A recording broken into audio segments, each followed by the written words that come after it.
Hello, crafty friends, and welcome. Today I'm playing along with May I Scraplift You, and this is a monthly challenge that we do where we scrap lift somebody, and I'm also using a paper from my 100 pattern paper challenge stack.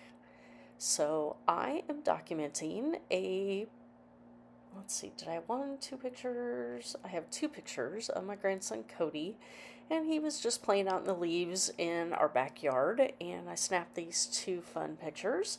And so this is another layout where I purposely went through all my collections and decided that I had not played enough with this collection from last fall, the Willow Grove, Curiosities of Willow Grove by 49 a Market and Vicky Booten. And so I pulled this out and decided to create this particular layout. And the scrap lift that I'm doing, it was actually a layout created by Kiri Baldwin.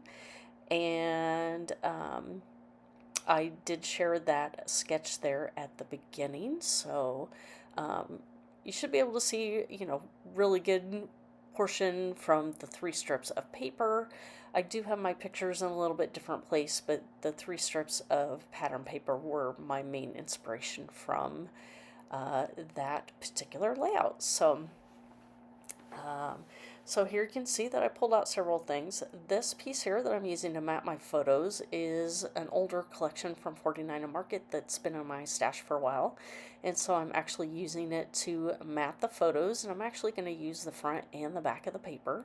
So the first side is just this real neutral print page, and just giving some contrast between the dark colors in the photo and the light color, and then I'm going to flip over and use the wood grain to matte the photos a second time. So I do decide to pull out some craft foam and put that on both of my photos here, and you can see that my my scissors are a little sticky. I do need to take a moment and maybe clean them one of these days. So, and again, I do usually like to add a little bit of liquid glue just to make sure that it does have some longevity to sticking to my papers. Sometimes I remember to do it, sometimes I don't, and same thing when I actually stick it down to the photo mat or when I'm sticking it to my page. So a couple days ago, if you remember that on the powwow page, that when I matted my photos, I had this scrap piece of paper that had, I don't know, this really cool design on it, and so that is what I'm going to put as the focus inside of this frame, which is basically just using it as another embellishment here. So that is where that piece, when I mentioned it during that powwow video, this is where it comes into play. So I am using ground espresso to go around each of the papers. I did not distress it with my distress tool because I was going to come in with my sewing machine and sew those down. So there I was showing you the stitches that I went around with a straight stitch around each of the three panels, and then I did a straight stitch on the background paper, framing up all three of the strips of paper into one frame. So hopefully that made sense. And then I did kind of just gently with my fingernails roughed up the edges after it had been sewn, just to give a little bit of texture.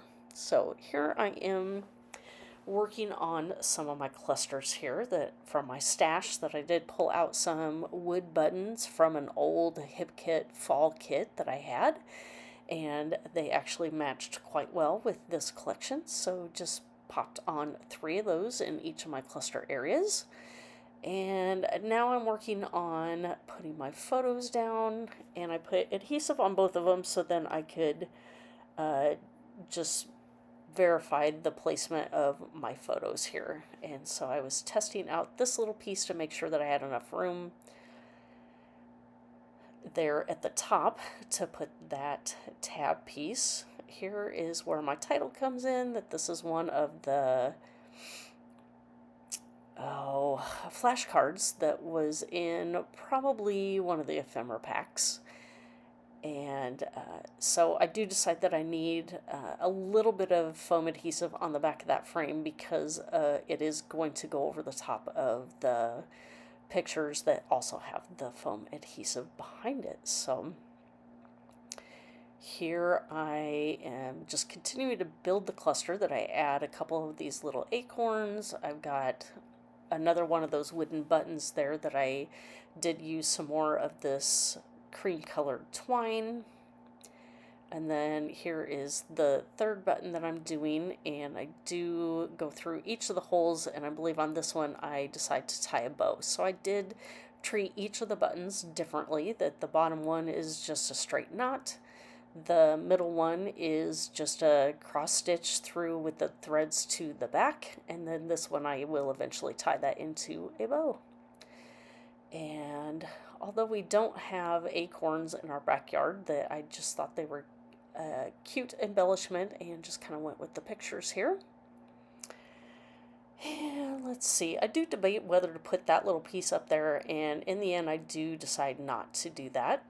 And here I pull from my stash another super old piece of the rub-ons, and I pull one small little word that was part of a larger cluster of words, and I think it says cherish on there. So just showing you a couple close-ups there.